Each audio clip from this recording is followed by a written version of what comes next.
তারা বিদ্যার্থী বলিয়া তারা বিদ্যার্থী বলিয়া তারা যাকে তাকে টেক লাগায়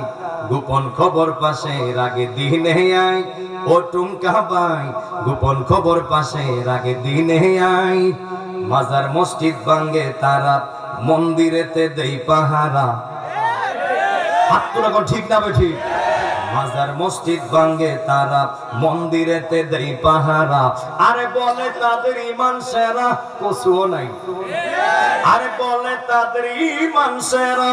বলে তাদের ঈমান সেরা আসলে তো কিছু নাই গোপন খবর পাশে রাগে দিনে আয় ও দিনের ভাই গোপন খবর পাশে রাগে দিনে আয় শিশু বলৎকারের গোষ্ঠী প্রসাদ খাইতে লাগে মিষ্টি একদল আছে না মাহফিলের পরে তাবর খাইলে বলে বেদাত আর মন্দির পূজা কইরা প্রসাদ খাইতে ভালো লাগে এমন আছে না নাই শিশু বলৎকারের গোষ্ঠী প্রসাদ খাইতে লাগে মিষ্টি আরে কবর থেকে লাশ উঠাইয়া কবর থেকে লাশ উঠাইয়া কবর থেকে লাশ উঠাইয়া আগুনে কেমনে পুরাই আরে গোপন খবর পাশে রাগে দিনে আয় ও দিনের ভাই গোপন খবর পাশে রাগে দিনে আয় বেদাতি বলিয়া তারা বেদাতি বলিয়া তারা বেদাতি বলিয়া তারা যাকে তাকে টেক লাগায় গোপন খবর পাশে রাগে দিনে আয় ও টুমকা ভাই গোপন খবর পাশে রাগে দিনে আয় হাত তুলে বলেন ঠিক কিনা বলেন এই দেশে ইসলাম এসেছে বাবা শাহজালালের হাত ধরে শাহফরানের হাত ধরে 360 আউলিয়ার হাত ধরে যুবক ভাইরা দরিদ্রের মানুষ এই দেশে থাকতে হলে ওলি আউলিয়া মানতে হবে হাত তুলে বলেন ঠিক কিনা বলেন এই দেশে থাকতে গেলে মাজার মুকাম মানতে হবে এই দেশে ওলি আউলিয়া না আসলে আজকে তোমার আমার জন্মটা দৌড়বিন্দ করে হইতো হাত তুলে বলেন ঠিক কিনা বলেন যার দ্বারা সিন্নি খাইলা মোল্লা চিন্তা না মোল্লা চিনতে হবে কথা বলেন ঠিক কিনা বলেন কি সুন্দর ওরা মাজা ভেঙে গেল তুমি মদ খাইবা দুশ্মনী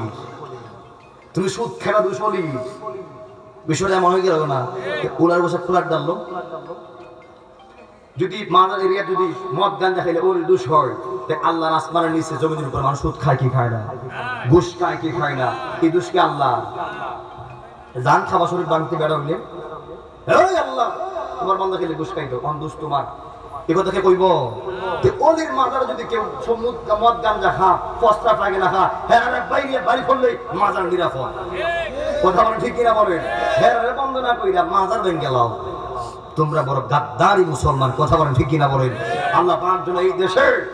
ইসলাম যেন কায়েম করে আমরা সকলে বলি আমিন আর আমার ভাইকে রেখে আমি একটা দোয়া চেয়ে নিচ্ছি যেহেতু এই এলাকার না এই এলাকার দাঁড়াবে না তো এখানে বললে কোনো অসুবিধা হবে না আপনারা সবাই জানেন যেহেতু আমার নামের পরে আর তাহিরি আছে আপনারা ভালো করে জেনে গিয়েছেন আমি হলাম ফয়জা দরবারের একনিষ্ঠ খাদেম অর্থাৎ আল্লামা তাহিরি হুজুর আমার পীর ও মুর্শিদ মারহাবা করুন আল্লামা তাহিরি হুজুর এবছর আমার ভাইজান যে এলাকা আমার এলাকা মানে আমার এবং আমার ভাইজান এলাকা অর্থাৎ মাধবপুর সোনারঘাটে আল্লামা তাহির হুজুর এমপি নির্বাচন করবে মোমবাতি প্রতীকে মারহাবা করুন না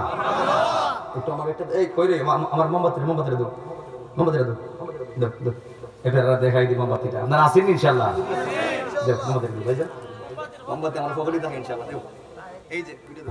এই যে এটার নাম কি কেমন লাগেনি কারণ গেলে দোসর মোমবাতি কথা কোন ঠিক কিনা বলেন যেখানে কারণের